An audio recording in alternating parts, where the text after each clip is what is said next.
Hi everyone, welcome to the beginning of my new video. My name is Cade, and today we are going to be ranking various genera of houseplants.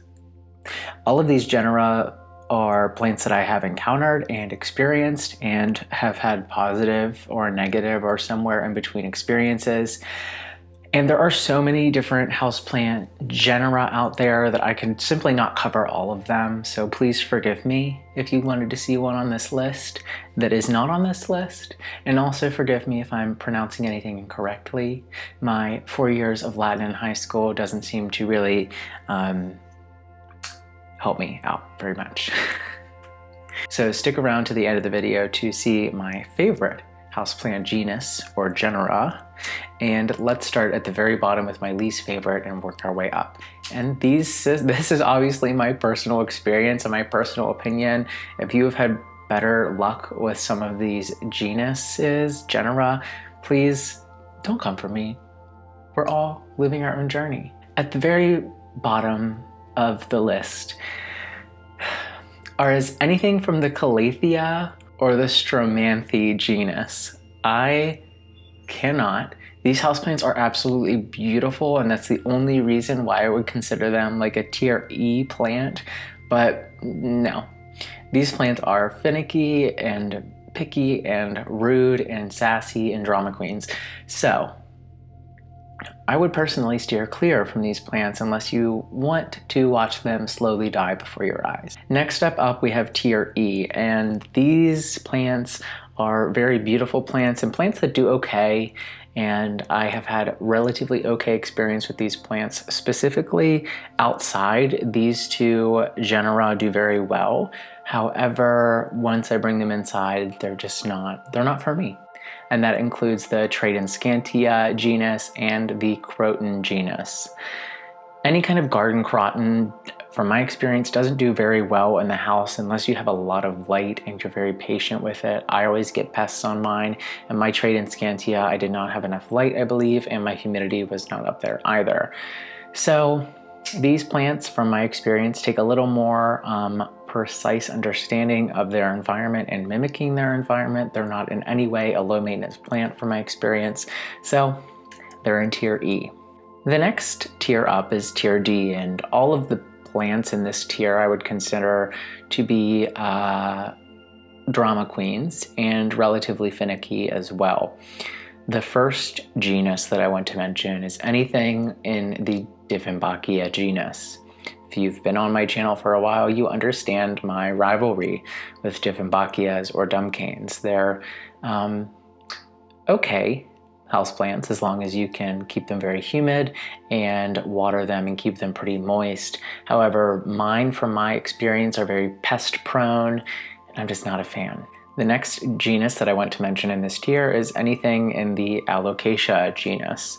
This also could include like Calocasias, but I'm not really a fan of these plants. I have a black velvet alocasia downstairs, and I've tried a few different other alocasias. I've tried the Friedeck before, and I'm just really not a huge fan. I don't find them to be very rewarding. They're very visually striking for the most part, but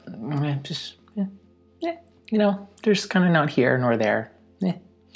The other genus that I want to mention in this tier is the Photonia genus, and these are also very visually striking plants. They're relatively easy to care for, granted that you can keep them in kind of like a terrarium setting, very humid, but again, drama queen, not a fan.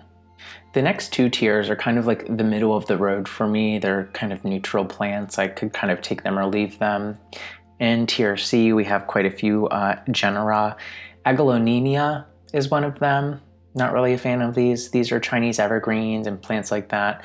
They kind of remind me of Diffentbakias, although they're a little easier to care for in my experience. But again, I can just kind of like take or leave them. They don't really do it for me. The next genus I want to mention is Xamiococcus.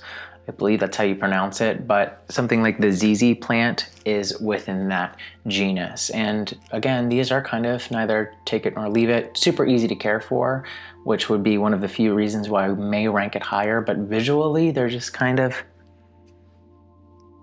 yeah, that's a plant, you know? The next genus I want to mention is Syngoniums. Syngoniums also have never really done it for me. They're just kind of there, you know? If I'm gonna bring a plant into my home, I want it to be like visually striking and like add something to it. And for me personally, Syngoniums don't really do that. The next genus in this tier is going to be Chlorophytum. Really the only houseplant in this genus that I'm aware of is the spider plant. And again, these can be really rewarding plants to grow. They push out tons of babies, they proliferate quite a bit, but you know, it's one of those plants that I got into whenever I first started my houseplant addiction, and I liked it whenever I had it, and then it just kind of slowly started to like wane into the background as I started to find my preference with different plants, and it doesn't really do it for me anymore. The next two genera that I'm going to kind of clump together are going to be really any kind of fern. So the Nephrolepis or the Asplenium, they're different types of ferns, but ferns in general, I would say I would put in tier C. They're really cool plants and they're relatively easy to care for. They're almost in tier B, but with the Nephrolepis, for example, like a Boston fern, they can be a little bit more finicky to keep in the house as a house plant from my experience. They need quite a bit of humidity and a good amount of sun as well. Moving on to tier B, I have the Spathiphyllum, also known as the peace lily. These are easy to grow houseplants. They have a lot of really rich foliage. They're not visually striking, which may put them in a lower tier for other people, but I find them relatively easy to grow, and you can find specific cultivars like the domino behind me here that has a variegation and is losing some foliage, but we won't talk about that. The next genus I want to mention is the Peperomia genus. You can find some really cool Peperomia. The watermelon Peperomia, the Latin name isn't coming to mind right now, but it's a very broad genus, and you can definitely find some really interesting houseplants in there, but I've never really been too inclined to enjoy Peperomias. I've had different ripple Peperomias, also don't know the Latin name, and they were drama queens. So I could more or less take or leave Peperomias. Next I have Dracaenas, and the only reason why Dracaena is in tier B and not tier C is because it now includes snake plants. Yeah, snake plants are really up there for me just because they're so easy to care for. You really can't do much wrong with them unless you're overwatering them. So Dracaenas are really nice plants, and they're also, if we're not talking about snake plants, can be very interesting foliage like your Gerano Dracaena or your Limelight Dracaena can be really interesting as well. The next genus I want to mention in tier B is going to be the Ficus genus. Things like the Ficus elastica, specifically Ficus benjamina, are really interesting houseplants and relatively easy to care for, really nice foliage, and pretty forgiving. Now, there is one bad egg in this genus, known as the Ficus lyrata or fiddle leaf fig, that you may or may not have had a terrible experience with, that may drop it down to like tier E, but as a whole, the Ficus genus is nice. I have two more genera in this tier, and the first one is going to be Senecio. So like your string of pearls, your string of bananas, so on and so forth. Really nice succulent plants that if you have a lot of light are pretty forgiving and very visually interesting and can really take up a space and vine quite a bit if you allow them to. The last genus in tier B for me is going to be Strelitzia, also known as bird of paradise. And these are really interesting plants. They can get humongous with really beautiful broad foliage and really nice flowers if you're lucky enough to get them flower, which indoors is kind of unlikely, but I just love them for their presence and how much space they can take up and how broad that foliage is.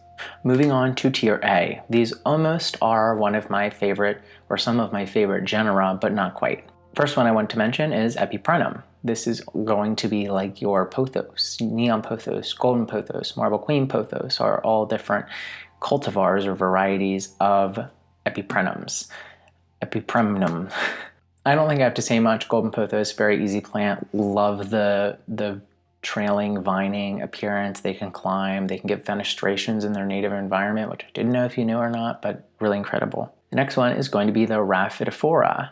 I really only have one Raphidophora and don't know of many other houseplants in the Raphidophora genus, but the Tetrasperma is a really interesting very visually striking, easy to care for, fast growing houseplant that puts the Raphidophora genus in tier B. Next is going to be the Skindapsus, specifically your Skindapsus pictus, and there's a few different cultivars of that.